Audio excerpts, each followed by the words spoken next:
Hi friends, welcome to Prasanna home kitchen. ఈరోజు మన recipe ఏంటంటే టెంపుల్ స్టైల్ దద్దోజనం అండి. ఇప్పుడు తయారీ విధానం చూద్దాము. ముందుగా 1 కప్పు ఉడికించి పెట్టుకున్న అన్నాన్ని తీసుకోవాలి. ఈ దద్దోజనానికి అన్నం కొంచెం మెత్తగానే ఉండాలండి. ఇప్పుడు ఒక వెడల్పాటి గిన్నె తీసుకొని ఈ అన్నాన్ని దీనిలో వేసుకోవాలి. వేసుకొని ఒక గరిటతో ఇలా మ్యాష్ చేసుకోవాలి, లేదా ఒక గ్లాస్తో అయినా ఇట్లా మ్యాష్ చేసుకోవచ్చు. ఈ అన్నం అనేది వేడిగా ఉన్నప్పుడే ఇలా గిరిటతో మ్యాష్ చేస్తే కొంచెం మెత్తగా అవుతుంది, చల్లారిపోతే అవ్వదు. ఇలా మ్యాష్ చేసుకొని పక్కన పెట్టుకోవాలి. ఇలా అన్నం మ్యాష్ చేసుకున్న దానిలో ఒక 1/2 లీటరు పెరుగును వేసుకోవాలి.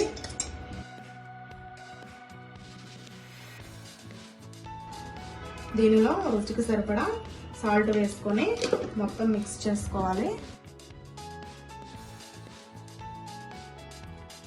మీకు గనక దీనిలో కొంచెం పెరుగు గనక సరిపోకపోతే కాచి చల్లార్చిన పాలనైనా వేసుకోవచ్చు, లేదా కొంచెం వాటర్ అయినా వేసుకోవచ్చు. ఇలా కలుపుకున్న దానిని పక్కన పెట్టుకోవాలి. తాలింపు కోసం స్టవ్ పై బాండీ పెట్టుకోవాలి. అందులో 1 టేబుల్ స్పూన్ నెయ్యిని వేసుకోవాలి.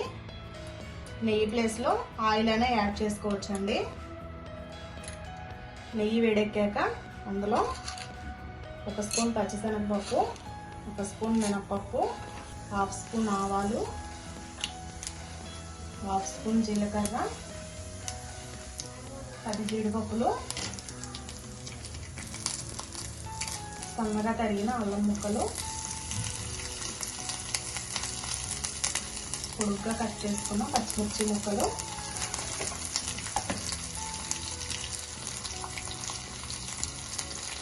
ఒక ఎండుమిర్చి,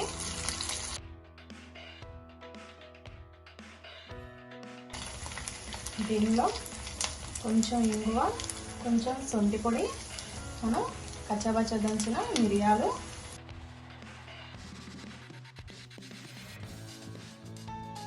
మిరియాలు దంచకుండా అయినా వేసుకోవచ్చండి, కానీ చిన్నపిల్లలు అట్లా ఉంటే తినరు కదా, అందుకే దంచి వేసాను. కరివేపాకు వేయాలి. చివరగా కొత్తిమీర వేసుకోవాలి. వేసుకొని మిక్స్ చేసుకోవాలి.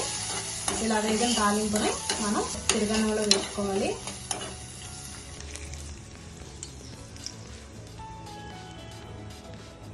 ఈ పోపు మొత్తం అన్నంలో కలిసే విధంగా మిక్స్ చేసుకోవాలి. ఇంతేనండి, దద్దోజనం రెడీ. ఇది మనకు ఆరోగ్యానికి కూడా చాలా మంచిది. చూడండి ఫ్రెండ్స్, దద్దోజనం రెడీ అయిపోయింది.